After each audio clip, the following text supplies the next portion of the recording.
Let me turn to the other big story tonight and really our top focus, because after what we saw in the Tata's group last year, now another giant, Infosys, is witnessing turbulent times. The latest episode, Managing Director and CEO Vikas Sikka resigning today amidst differences with Infosys founder Narayana Murthy. Infosys had previously been battered by allegations by Murthy of poor corporate governance by the new management. Let's take a look at just the latest step in the bitter acrimony in what was once India's bellwether company.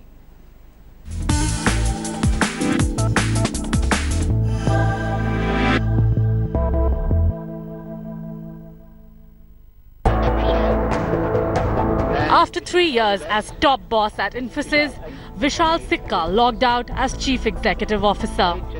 Sort of the continuous, allegations and continuous noise around the same things. At some point you realize that this is taking a heavy toll on the organization. It is taking a heavy toll personally. And so I just felt that it is an untenable situation and I don't want to do this anymore. After months of trouble between the founders and the management, Sikka submitted his resignation. He has now been appointed as the Executive Vice Chairman for Infosys. In a blog post, Sikka blamed personal attacks against him for his decision to step down as CEO of Infosys, adding that he did not regret his 3-year tenure at India's largest software services exporter. Praveen Rao, who was the Chief Operating Officer, will now be interim CEO, with Mr. Sikka becoming Executive Vice Chairman until a permanent replacement is hired. I'm really proud that because of the work that Praveen and Ranga and Ravi and Mohit and the team did, our margin performance in all of this has been extraordinary. Last quarter we did 24.1% margin, which is the first time in 5 years that we have beaten our largest competitor on margin. Sikka's resignation comes after a 6-month-long Cold War with the Infosys founder. He was caught up in turmoil for over the past 1.5 years, during which the company's founders and the board have been at odds with each other. During this period, Infosys has also been caught up in several internal investigations related to the company acquisition of Panaya and a large severance payout to former Chief Financial Officer Rajiv Bansal. After Vishal Sikka's shock resignation, the Infosys board came out in his defense and blamed founder Narayana Murthy's continuous assault as the primary reason for the CEO quitting the company. Written about how Vishal has been such a thought leader for the industry as well as for Infosys, and in many ways how he made sure that Infosys is strategically relevant again and has sowed the seeds for the transformation of the company. And so in addition to the operational and financial performance of the company, I want to thank Vishal for leading this transformation. However, the Infosys founder has refused to comment on Sikka's resignation, saying it is below his dignity to respond. Now, the biggest challenge for the IT giant Infosys is to find a new CEO who will succeed Vishal Sikka. But the big question is whether the board of directors will consult the founder Narayana Murthy when the names of the new CEO is being discussed. Also because Narayana Murthy has set the cat amongst the pigeons with his emails and the board of directors are not taking it well. With Cameron Srimurthy, Rohini Swami in Bengaluru for India Today. Well, this is not the first time when boardroom battles have gained national spotlight. Earlier this year, Cyrus Mistri's sudden removal as Tata chairman had shaken corporate India. Let's take a look at how corporate India's battles have played out in the recent past. The day has been like a blur. It is a very, in many ways a sad day, but I think also in many ways a day that I hope will help clarify and improve things. The battle for power at India Inc. yields yet another casualty. This time, the CEO of India's IT bellwether, Vishal Sikka, stepping down.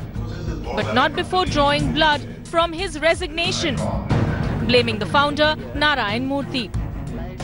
Sort of the continuous you know, allegations and continuous noise around the same thing. At some point you realize that this is taking a heavy toll on the organization, it is taking a heavy toll personally.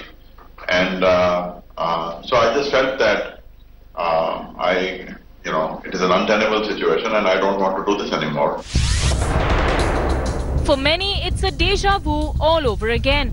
Just like India's homegrown salt-to-software conglomerate Tata Group had gone through the corporate boardroom churn, Cyrus Mistry ousted unceremoniously after 4 years at the helm, followed by a bitter public spat where the Mistry camp blamed the old guard of refusing to let go. At Infosys too, the writing was on the wall, with Infosys founder Narayana Murthy raising the red flag of corporate governance, forcing his hand-picked choice, Vishal Sikka, to step down.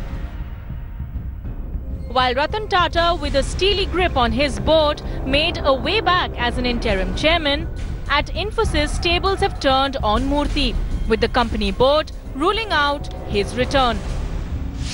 We'll have to face the confusion. It is our job to point out that this is likely to create unnecessary, avoidable confusion, but if it happens, we'll have to face that. We'll have to do what it takes to clarify matters. From Steve Jobs to Michael Dell, the world's biggest firms have seen comeback of their founding fathers to restore lost legacy. What's surprising is in India, the biggest corporates finding themselves in much public tussle over the control. For now, Narayana Murthy has decided not to give in and has sought accountability from the board over Panaya acquisition and top executive exits. It is clear that a shutdown in the Infosys boardroom is now inevitable. Bureau Report, India Today.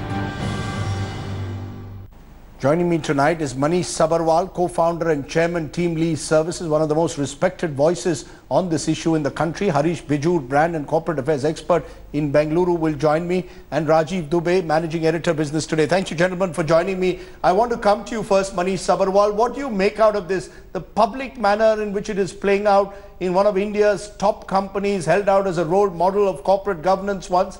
Is this going to be permanently damaging to Infosys, and more importantly, to those who believe in the idea of these founder companies created in the 1990s post-liberalization India? First generation founders. Well, I mean, I think every company is different, every situation is different. So it's probably, you have to remember the opening lines of Leo Tolstoy's Anna Karenina, right? Every happy family is alike, but every bad family is unique in its own way. So I think saying that the Tatas and situation is parallel to the Infosys situation, as I heard your earlier person say, is probably unfair. You know, Ratan Tata was not the founder of the group. So, I mean, I think it's important to recognize that this is a new phenomena of first generation founders who raised money externally, who took their companies public and voluntarily stepped down. So I don't think this is permanently damaging to Infosys. I think it could be handled differently. But you must remember that CEOs who proclaim their performance must live up to their performance, and the 20 billion target set for this was not reached. So there's a lot of blame to go all around, but I wouldn't pin it on one person. You wouldn't pin it on one person, Harish Bijur, but would you accept that brand Infosys has taken a hit today? The stocks are down, but more importantly, just the image that Infosys had, that Narayana Murthy, Nandan Nilekani, the founders presented of this one big happy family which was creating wealth for millions of Indians? Well, I see it to be a brand blame. There has been a brand blame that everybody needs to accept, because, you know, over the last year, there have been ups and downs, and there have been, discussions on the entire issue. So if you really look at it, but it's still temporary. I call it a hiccup. Hiccups come and go, and this hiccup will also go. Hiccups come and go. Will the brand survive? But I want to come to the larger issue. The larger issue is simply this, and to that extent, I know Manish Sabharwal says don't draw a parallel between Tatas and Infosys, but both Ratan Tata and Narayana Murthy were larger than life figures. They were completely identified with their companies. Then they retire or step away. New management takes over, and somewhere there seems to be tension that the old order is unwilling to yield place to new. Is there some sense of that the owners are unwilling to cede management control to a new guard. I think in both the cases, the CEOs actually underestimated whether the founder or the previous CEO had actually broken the umbilical cord from the company. And in the case of Infosys in particular, he was running it. He had spent most of his career in US, where companies are run by boards. He came in. He thought that the founders have left the organization, and he would run it like a board. I don't think that played out the way he had anticipated. And the biggest thing that any professional fears in the corporate world is a blotch of impropriety. And here, far from impropriety, there were salacious allegations. There were talks of hush money paid. There was corruption allegations. I think at some point in time it became just too much for him. And that, to my mind, Manish, is Mr. Sabharwal, is that the fact that this was played out in the public domain. That Mr. Narayana Murthy made statements in the public domain, Mohandas Pai made statements in the public domain. The fact that it became public, it's one thing for politicians, we knew they do it all the time, but when top corporate leaders do that, does that then start in a way affecting the way the company functions? Is that ideal?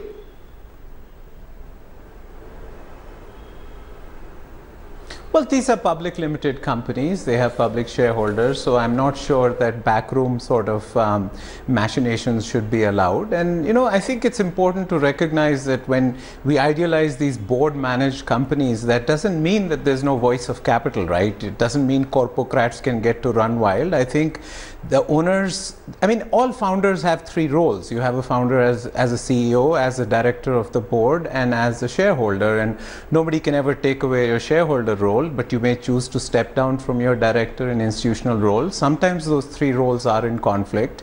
And we're in new territory here. Corporate governance is a relative new concept globally. Governance means allocation of decision rights. And I think owners should have some case, or there's a case to be made that having no voice of capital is creating a lot of governance problems all over the world. So let's not idealize American companies which have no owners, because then the corporates run wild. So I think it's a complicated story. Let's be fair to all sides around. There was a lack of fit between the CEO chosen and obviously they were big shoes to fill. But it is important to recognize that even after this person has been running the company for 3 years, the market cap of Infosys is half of that of TCS. And we're far from the 20 billion target. So if you measure a CEO by their targets and what they promise to do, I think there could be a case for performance here, but obviously the way it was done could be done differently. But there's a lot of blame to be going around, but I wouldn't put it on one side. You wouldn't put it on one side is one way to put it. The other way, Harish Bijur, is that whoever is to blame, and we're not going here into the blame game, there will be those who will say in politics you have what you call the Margdarshak Mandal. After a certain age you retire and you play less and less of a role. Does that happen with corporate India? Is it easy for a corporate chieftain to really fade away? Can a Narayana Murthy, someone who's built a company virtually from scratch, really fade away? Did you really expect him to fade away? No, I don't think anybody expects anybody to fade away in the Indian context. The reality is that the promoter is a very important entity. Shareholder is a very important entity. Capital speaks, and if you really look at it, I think nothing moves away from the scenario. To an extent, it's a bit of CEO naivete to think that, hey, listen, I'm a completely professional manager. I have been given targets. I do just what I want. Yes, you can do what you want, possibly just as long as targets are being met. But even then, you need to be very careful, because at the rotating environment, the umbrella under which you sit is that of the founder, and these are passionate founders. Somebody like Narayan who's poured passion into the... I can understand exactly what he feels. You can be a passionate founder, and one can understand that Mr. Murthy will feel passionately about it, but there's the question of autonomy and independence which has been raised by Vishal Sikka in his mail. Now, there is the passion of a Narayana Murthy, the belief that, I know perhaps what's best for my company, or I'm trying my best for the company. There's the professional manager. who claims that he needs autonomy, he needs to be empowered, he needs trust and respect. How do you achieve this balance? And here in Infosys, the company badly needed a shock therapy because the organization has not been able to keep pace with the times, and it desperately needed a shock therapy. I'll give you two examples where the transition is butter smooth right now, and there again the founder, or I shouldn't say founder, ITC's YC Deveshwar, he's run the company beautifully over the last 20 years, 30 years, and the transition to Sanjeev Puri is going on butter smooth, like I said. You know, L&T, AM Nayak, been there 40 years, very tough to leave the organization or very tough to leave the job. It took him a long time to give you know, a free hand to Subramanian. It's moving on pretty smoothly. But these are not companies with founder, in a sense, founder directors, first generation companies. Wipro's Nimachwala, you know, an external CEO who's come in and you know, has been absorbed by the company, and it seems to be going decently. If not, you know, it's not shown any disruptions as yet. So, you know, there are examples like that. And if you look at the case of Flipkart, where founders were shunted out by the investors, you know, sideline, and then they made a comeback with the investments by SoftBank last month. Let me ask one final question to you, Manish Sabharwal. What is the biggest lesson you believe that, in a sense, anyone who tomorrow wants to be a first generation startup or is a successful first generation startup is looking at succession planning should keep in mind?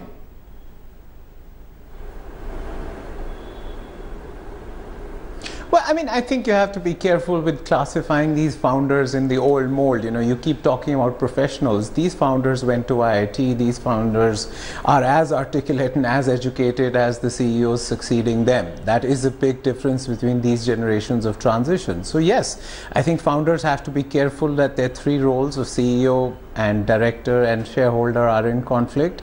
But I think there's very few founders who believe that they need to destroy their company to be right. Founders are not trying to be right, they're trying to be successful.